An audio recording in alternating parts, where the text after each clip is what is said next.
Advanced voice mode and various types of AI is my favorite AI development for authors in recent months. And it's that much closer to my dream of just being able to have my own personal Jarvis in the room with me, constantly going back and forth on my creative developments, my business endeavors, all of those things. I think that is the future and something I'm extremely excited for. And as everyone knows at this point, if you've been following my channel, is that one of the best things that AI can do is to help you brainstorm. I literally believe that there is no excuse for writer's block anymore at this day and age. And advanced voice mode has taken that to the next level and basically giving us our own personal Jarvis. So in this video, I'm going to be demoing how I've started using advanced voice mode in ChatGPT, as well as in Meta AI, because they both released very similar features right next to each other. And I'll tell you which one I prefer as an advanced voice assistant.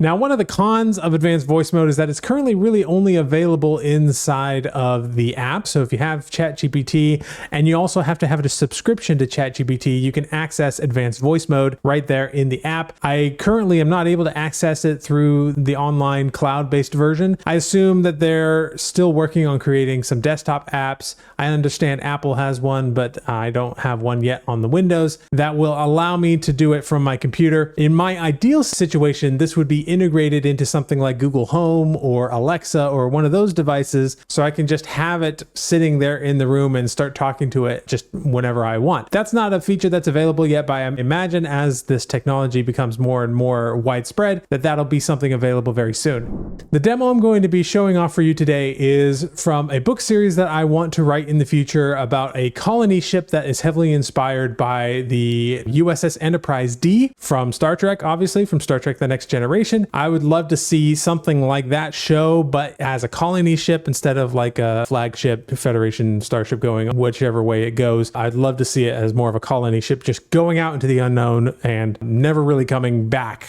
And so what I'm going to demo today is going into the app on my phone and discussing the ship itself with ChatGPT and getting ideas for what that ship should actually look like and the general layout and things like that. Hello, ChatGPT. Hello, how's it going? What can I do for you today? I was wondering if you could help me brainstorm a ship that'll be part of a book series that I'm writing. The ship will be part of the series will be a colonization, space exploration type series with slice of life episodes told in a novella format about characters on the ship. And it will be heavily inspired by the Enterprise D in Star Trek The Next Generation. And I was hoping you could just help me brainstorm this ship specifically and all of the different aspects that would make it a useful colonization ship that's heavily inspired by the Enterprise D. Absolutely, I'd love to help with that. Let's think about your ship. How about we name it the Horizon? It suggests exploration and new beginnings. Since it's for colonization and inspired by the Enterprise D, let's include the following features. Modular design. The Horizon should be adaptable, with sections that can be reconfigured for different needs, like research, agriculture, or living quarters. Biodomes. Incorporate biodomes for growing food, offering recreation, and even conducting ecological experiments. This adds a slice of life feel as characters interact in green living spaces. Advanced holodecks, perfect for training, entertainment, and creating immersive environments for the crew to unwind or learn new skills. Multi-purpose. Before you continue, can you actually increase the speed at which you are talking? Certainly. Let's continue with a bit more pep. Multi-purpose shuttle bay, a large bay that can house various types of shuttles. Can you talk even faster, please? All right, let's speed it up. Multi-purpose shuttle bay, a large bay that can house various types of shuttles for exploration, cargo transport, and emergency evacuations, making it essential for a colonization mission. Diverse propulsion systems, incorporating both faster-than-light travel for long distances and more traditional thrusters for precision maneuvers in tricky environments. Cultural hub. To foster a sense of community, there should be a central area for social gatherings, including theaters, galleries, and spaces for various art forms. Medical and scientific research facilities. State-of-the-art medical bays alongside research labs for studying new planets, enhancing the crew's ability to adapt to and understand their new environments. How's that for a start? That's a great start. A couple of things that I'd like to focus on. First of all, I would actually like the name to be the USS Argo. And I really like your idea of a modular system. So let's zero in on that for a little bit. What would the different modules contain? And how could we make it so that each module could maybe detach to form its own colony? There could be maybe 6 of them. And each one could be independently used as its own ship and touch down on a planet and help to start the colony there and provide living quarters and things like that. And then also... it needs to be integrated with the ship in some way so that it isn't redundant with the other modules, and still have some kind of core essence to the ship itself, so that all of the other different areas of the ship, like engineering, etc., would not necessarily be redundant in every single module or part of the main ship. So how do we deal with that to avoid redundancies, but make sure that every module can sort of stand on its own? Great choice with the name USS Argo. Focusing on modularity with detachable sections is a fantastic way to make your ship versatile. Here's a breakdown of how the modules could function.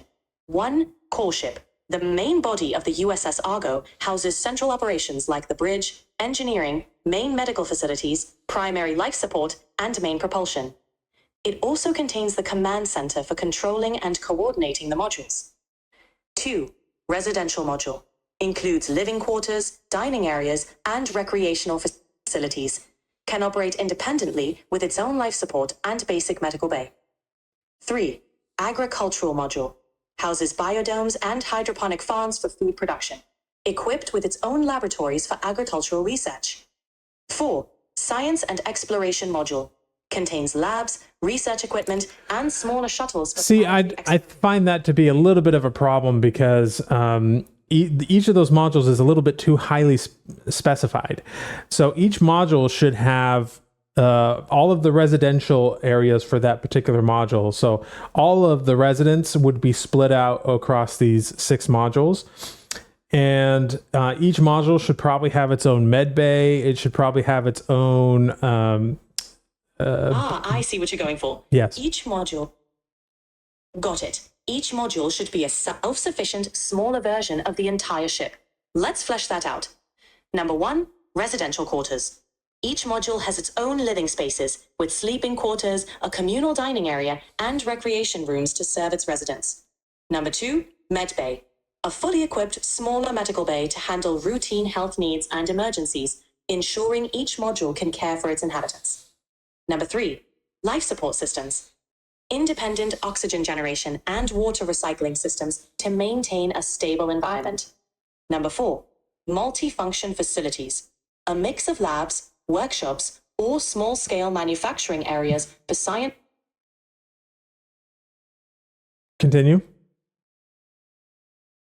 Scientific research, engineering, or agricultural experiments tailored to the mission's needs. Number 5,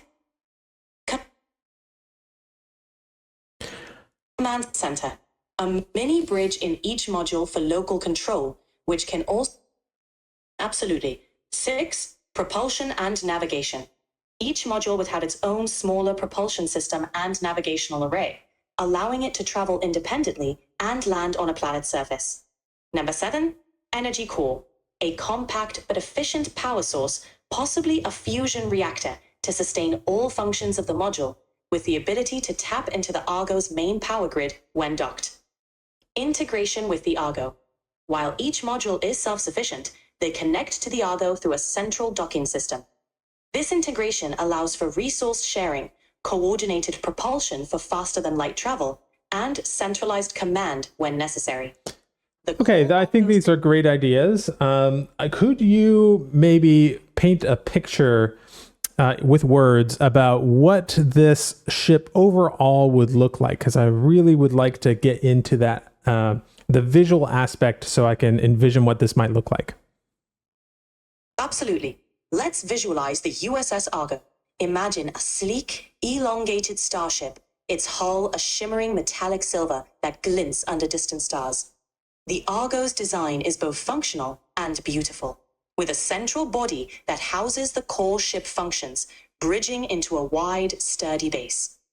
From this central structure, 6 large modular sections extend outwards like the petals of a cosmic flower, each connected by a robust yet retractable docking system. These modules are uniform in shape, but their surfaces are etched with distinct patterns and markings indicating their specific functions. They have a smooth, aerodynamic form, allowing them to detach and navigate through space or atmosphere with ease.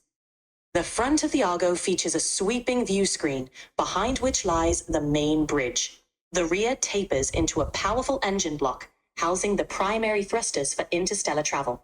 When the modules are attached, they create a broad circular shape around the core, symbolizing unity and strength.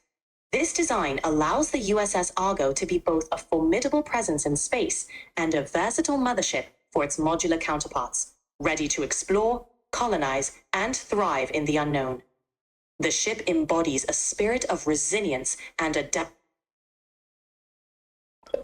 Well, you guys get the idea. There were a couple of glitches there at the end where it just sort of stopped talking and then it took a couple of seconds before it continued on. But I thought I got a lot of value out of that. I definitely had some good back and forth between myself and the AI. And just to add an extra layer onto that, I took that description that he gave me and asked in my browser, I just asked it to create a Dolly image generation of the ship. And it gave me something that was, maybe a little bit too much like too much like a Star Trek ship, and I don't really see the modular design that it's talking about here, so maybe I would have it run that again. But you can see the potential of technologies like this, just being able to go back and forth and talk about it, to hear it talking to you rather than to just type everything that you're saying and read into it. It felt much more natural for me, especially with the voices here in ChatGPT. They're actually pretty good. Another thing I want to also point out to you is that the voice, you may have noticed, was speaking in a British accent. By default, it does not do that. And the reason it does that is because I created some personalized settings in my ChatGPT account. So if you come up here to your account and you say customize ChatGPT, in the custom instructions where it says, how would you like ChatGPT to respond? I said, when in advanced voice mode, speak at 1.5 speed. I'm actually going to change that to 3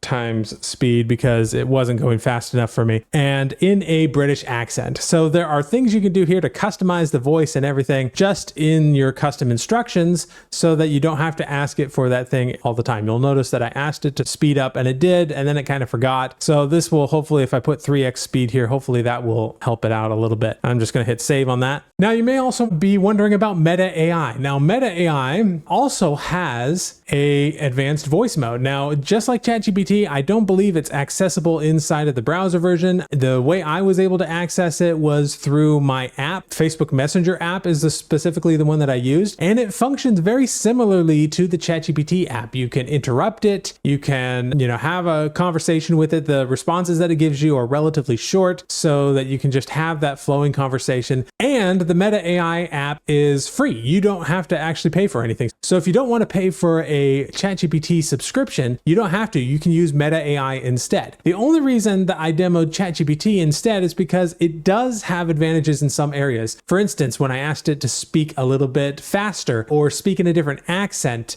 or all of those different things, you can also ask it to speak in different tones, and you can have it speak like a robot or in a very dramatic voice or something like that. There's all kinds of possibilities with that. That's something that ChatGPT's version can do and Meta AI cannot. I tried several times to get Meta AI to speak faster, to speak in a different tone, to speak in a different accent, and it would not do that. I also found that the quality of the text, so the model that it's giving us, with Meta AI, it's using Llama 3.2, and with ChatGPT, it's using GPT-4o. I found GPT-4o to be a slightly higher quality for this type of work, although Meta AI did a good job of asking me questions and really trying to get to the bottom of ship. and getting all of the information that it needs. And you can see here's the transcript of the conversation that I had with Meta AI. So, you know, it would ask me questions like, the USS Argo, that's a great name. How many crew and passengers are on board, and what's the ship's capacity? Is it a generation ship, or do they have advanced cryosleep or FTL travel? Which is a good question. Rather than making assumptions or brainstorming on its own, it's asking me on this basic thing. And I said, I see it as a kind of generation ship with a couple hundred, maybe up to 1,000 people on board. And it says a generation ship with 200 to 1,000 people on board traveling through space seeking new homes. What's the social structure like? Are they a tight-knit community? And this continued on for a while with it asking me questions and I'm clarifying, and it was useful too. So because it's free, I highly recommend starting out with Meta AI's version and seeing if you like it. And you can also try out ChatGPT's version, which is a little bit more advanced, but still both of them are pretty great to get started with. So if you like this video, I have another one all about brainstorming and different brainstorming techniques that you should definitely check out, especially if you suffer from writer's block. I really think AI can help anybody get out of writer's block. So check out that video right here, and I will see you in the next one.